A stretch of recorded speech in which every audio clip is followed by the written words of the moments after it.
श्रावण महात्म्य छठा अध्याय। सोमवार के व्रत की कथा। श्री सनत कुमार ने श्री सदाशिव से कहा, हे देव, मैंने सब सुखों को देने वाले महात्म्य को सुना। अब श्रावण महीने के सोमवार व्रत की कथा सुनाइए। भगवान श्री सदाशिव ने श्री सनत कुमार जी से कहा, हे सनत कुमार, रवि मेरी आंख है, उनका महात्म्य भी हर्ष का कारण है। क्या मैं पार्वती सहित इस सोम नामक महात्म्य का वर्णन कर पाऊंगा? जो कुछ मैं इस सोम महात्म्य के संबंध में आपसे कह सकूंगा कहूंगा। सोम नाम चंद्रमा का है। सोम ब्राह्मणों का राजा है। यज्ञ साधन सोमलता का नाम है। अब तुम ध्यान देकर इन नामों के कारण को सुनो। यह सोमवार मेरा स्वरूप है, इसलिए इसको सोम नाम से पुकारा जाता है। यह संपूर्ण राज्य को प्रदान करने वाला होने के कारण उत्तम है। व्रत करने वाले को उत्तम फल प्रदान करने के कारण ही श्रेष्ठ है। हे सनत कुमार, अब तुम इसकी व्रत विधि सुनो। मैं विस्तार पूर्वक तुम्हारे सन्मुख कहूँगा। 12 महीनों के सभी सोमवार व्रत करना उत्तम है।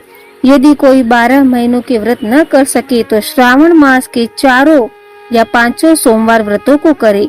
इस मास में केवल एक सोमवार का व्रत करने से 1 वर्ष के सभी व्रतों का फल का भागीदार हो जाता है। प्राणी को चाहिए कि श्रावण शुक्ल पक्ष के प्रथम सोमवार को प्रातः काल सोम व्रत का संकल्प करे। यदि श्रावण मास में 5 सोमवार हो तो 5 ही सोमवार के दिन में प्रातः संकल्प करके शाम को भगवान सदाशिव का अर्चन करे। सायंकाल में भगवान सदाशिव का षोडशोपचार से पूजन करे और फिर एकाग्र मन से भगवान श्री सदाशिव की कथा को सुने। मैं इस सोमवार व्रत की विधि को तुमसे कहता हूँ, ध्यान पूर्वक सुनो। श्रावण महीने में पहले सोमवार को इस उत्तम व्रत को ग्रहण करना चाहिए। स्नान आदि करके हर प्रकार से शुद्ध होकर श्वेत वस्त्र धारण करने चाहिए। काम, क्रोध, अहंकार, द्वेष, चुगलखोरी आदि का त्याग करना चाहिए। मालती, मल्लिका आदि श्वेत पुष्पों से, नाना पुष्पों से तथा अमिष्ट उपचारों से मूल मंत्र ओम नमः शिवाय या त्रयंबकम मंत्र से अर्चन करना चाहिए और हाथ जोड़कर कहना चाहिए, सर्व भय नाशन महादेव का मैं ध्यान करता हूँ। उग्र उग्रनाथ भव शशि मौली का ध्यान करता हूँ। इसी प्रकार देवेश का मनोहर उपचारों से अर्चन करना चाहिए। अपने धन के अनुसार इस व्रत को जो करता है उसके पुण्य फल को सुनो।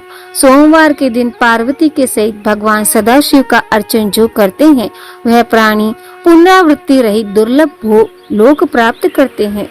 इस मास में नक्त व्रत के पुण्य को संक्षेप में कहूँगा।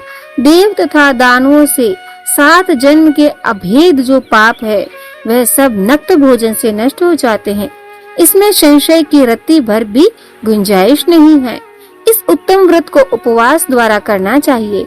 इस व्रत के करने से पुत्र की इच्छा वाले को पुत्र की प्राप्ति तथा धन की इच्छा वाले को धन की प्राप्ति हो जाती है और वह इस लोक सभी भोगों को भोग कर अंत में उत्तम विमान द्वारा रुद्र लोक को जाता है और वहां जाकर भी पूजनीय हो जाता है। इस संसार को असार जानकर, मन धन और जीवन को चलायमान जानकर प्रयत्न से व्रतोद्यापन करना चाहिए। धन का लोभ या मोह त्याग कर अपनी शक्ति के अनुसार भगवान श्री सदाशिव और श्री पार्वती जी की वृषभ पर स्थित सोने की प्रतिमा बनानी चाहिए। सुंदर लिंगोद्भद्र मंडल बनाकर उस पर घट स्थापना करनी चाहिए। घड़े के मुख्य पर तांबे अथवा कांसे का पात्र रखकर उसके ऊपर पार्वती सहित भगवान सदाशिव की प्रतिमा को रखना चाहिए।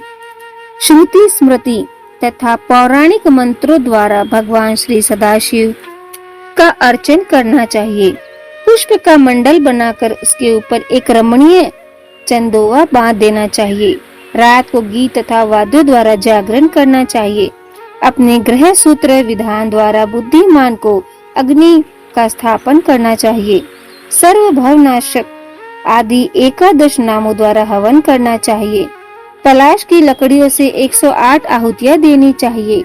घी, तिल तथा बिल्व पत्र का षडक्षर मंत्र से हवन करना चाहिए। आचार्य का पूजन अर्चन कर आचार्य को गौ दान में देनी चाहिए। 11 विद्वान ब्राह्मणों को भोजन करवाना चाहिए और उनको 11 घड़े कांसे के पात्रों सहित देने चाहिए। पूजा करने के बाद प्रधान देव तथा देव पर चढ़ी सामग्री आचार्य को दे देनी चाहिए। फिर भगवान सदाशिव से प्रार्थना करनी चाहिए, मेरा व्रत पूर्ण हो, इस व्रत से भगवान सदाशिव प्रसन्न हो। इसके बाद प्रसन्न पूर्वक अपने परिवार के सदस्यों के साथ मिलकर भोजन करना चाहिए। जो इस विधान द्वारा इस व्रत को करता है, वह जिस वस्तु की इच्छा करता है वह उसे प्राप्त हो जाती है। इस लोक में बहुत समय पर रहकर अपने इष्ट भोगों और पदार्थों को भोग कर अंत में उत्तम विमान द्वारा शिवलोक में जाकर पूजित हो जाता है। इस सोमवार व्रत को पहले भगवान श्री कृष्ण जी ने किया था, उसके पश्चात उत्तम राजाओं और धर्मात्माओं ने भी किया। सोमवार व्रत के महात्म्य को जो सुनेगा वह भी इस व्रत के फल का भागी होगा। बोलिए सदाशिव भगवान की जय हो।